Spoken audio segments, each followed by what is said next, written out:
Wow, that shirt's bright. Thanks for tuning in. We're starting a new series this coming Sunday called Idols.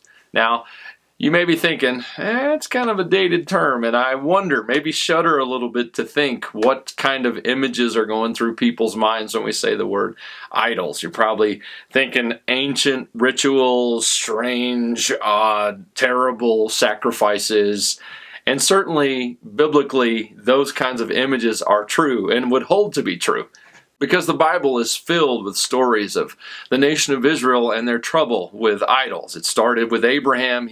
God called him out of a family that worshiped idols. Jacob had issues with Rachel in regard to idols. And so there's a long history in the Bible regarding idols. Now, depends a little bit on how you view the Bible. Often I talk about those who view the Bible as a book of exceptions. And so if you view the Bible as a book of exceptions, you read about idols and you go, well, that was then, it has nothing to do with today, so it's not relevant, and so I can dismiss it and move on to something that I like more. But I believe that the Bible is a book of examples. And what I mean by a book of examples is simply that when I read a history in the Bible that is set in an ancient context, I know and believe that God is teaching me something eternal and something that is true in that context and in that story. And when it comes to idols, I believe this is an incredible reality. John Calvin said this: "The human heart is a factory of idols. Every one of us, from his mother's womb, are experts in inventing idols." Inventing idols. Isn't that a crazy idea? I know it's hard to believe that we invent idols, but I do believe this is true. Because Jesus made this statement in Luke 12. He said, "Seek the kingdom of God above all else." And then the next verse, he makes this other statement that says, "For it gives your Father great happiness to give you the kingdom." You see, God's desire, plan, even from Adam, was that we would live in His kingdom, that we would be about the business of His kingdom. If we live in that manner, then we have no need for idols, because our Father will give us the kingdom, and He will give us all the things that are promised through Jesus: love, joy, all of those fruits of the Spirit, and so many other blessings.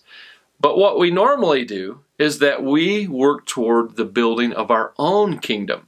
Well, God can't be manipulated. Even though there's a lot of teaching out there, there are a great number of books with some very old ideas that sound very new, that kind of teach that you can manipulate God, that you can command heaven.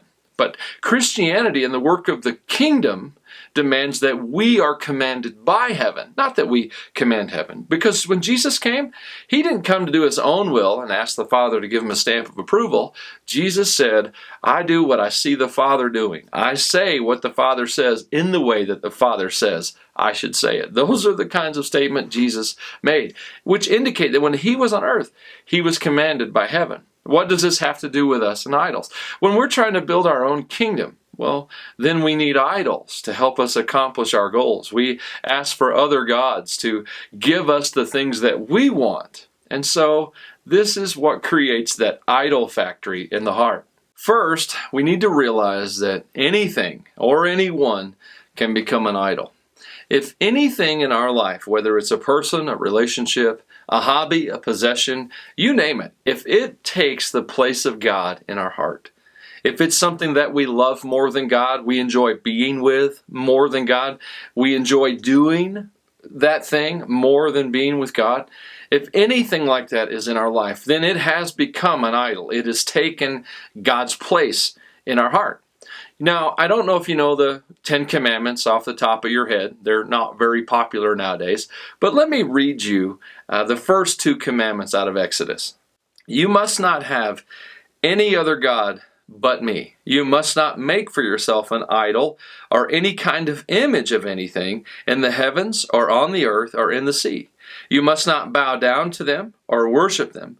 For I, the Lord your God, am a jealous God, who will not tolerate your affection for any other gods." Do you see that the first 2 commandments are, you must worship God alone, and then you cannot make an idol? Don't do those two things. Now, there are 8 more commandments after that, but I believe disobedience to one or both of the first 2 commandments are what lead to disobedience to the other 8, any one or all of them together. And so God knows, and His heart for us is that we worship Him alone. Second, the heart wants what it wants. Who said that? Of course, Woody Allen. In a 2001 interview for Time magazine, he talked about his relationship with Sun Yi, who was the daughter of his one-time girlfriend Mia Farrow. At the end of the interview, Woody concluded with that statement, "The heart wants what it wants." And so basically what he was saying was, I was powerless. What could I do? Love attacked me and I was powerless in this situation. Now you might be surprised to find that I agree with Woody Allen and that God agrees. God said in Ezekiel 14, which is an amazing chapter on the issue of idolatry in the nation of Israel, He said, "These men have taken their idols into their hearts." You see, God says the loves of our hearts are these things that cause so much pain. It's an issue of idolatry. Idolatry is when I love a thing and I want a thing so much, whether it's a possession, a relationship, a hobby, whatever, that I'm willing to do that thing or pursue that thing regardless of the pain that it causes anyone around me. And if I'm willing to do that, I'm willing to justify that by saying things like, well, it makes me happy, or I know this will ultimately satisfy me. Then I've become very self-focused. I've made myself my own God, so I must idolize something to help me be that God in my life. So when Woody Allen says, the heart wants what it wants, he's simply saying, idolatry starts in the heart. Now we live in a world that is under the false assumption that if you start with something, if it starts from your heart, the core of your being, then it must be good and it must be true. Well, that's not the case unless what's in your heart is God. John wrote this in 1 John 5. He said, "Dear children, keep away from anything that takes God's place in your hearts." So we have to deal with our idols, because if we don't, they're going to deal with us. You see, idolatry sounds like a simple, harmless thing. It's just a possession. It's just a relationship. It's just a hobby. But the thing about idolatry is we serve them. And so we end up a slave to those things which we idolize. And it's actually a mutually destructive relationship. When you idolize a thing, you destroy it. You use it. When you idolize a thing, it destroys you and you become a slave to it. And so when we have idols in our life, those idols they come to a point where they control us. So we need to identify those and we need to get them out of our lives. When I was a child, my grandmother used to take me to the dollar store. Not necessarily the chain, just a dollar store. We'd go in and she'd always take me to the toy section. She liked to get me a little toy when she could. Now those toys in the dollar store, they always looked a lot like the ones on TV, the ones they advertised during Saturday morning cartoons when I was a kid. But then grandmother would buy me one and I'd take it home and it never met my expectations. It never was quite what was advertised on television. You know why? Because it was a cheap dollar store knockoff. That's right. It wasn't made to be the actual toy. It was just made to look like it or do a couple things it did. It never completely satisfied. That's the same way with idols. Idols come into our life and they're like knockoffs because they're not Jesus. They're not what satisfies. He satisfies. He's life. He's the King of Kings. But when I worship a possession or a relationship or a hobby or any other thing, it's never going to satisfy. In fact, it's very cruel because you pursue and give so much time to an idol and it never gives you anything more than the craving for itself.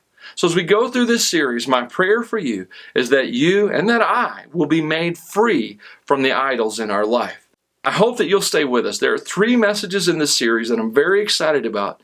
And if you don't have a church home, I'd love to invite you to join us on Sunday mornings as we go into a much more expanded discussion of this topic. Have a great day. Thanks for tuning in.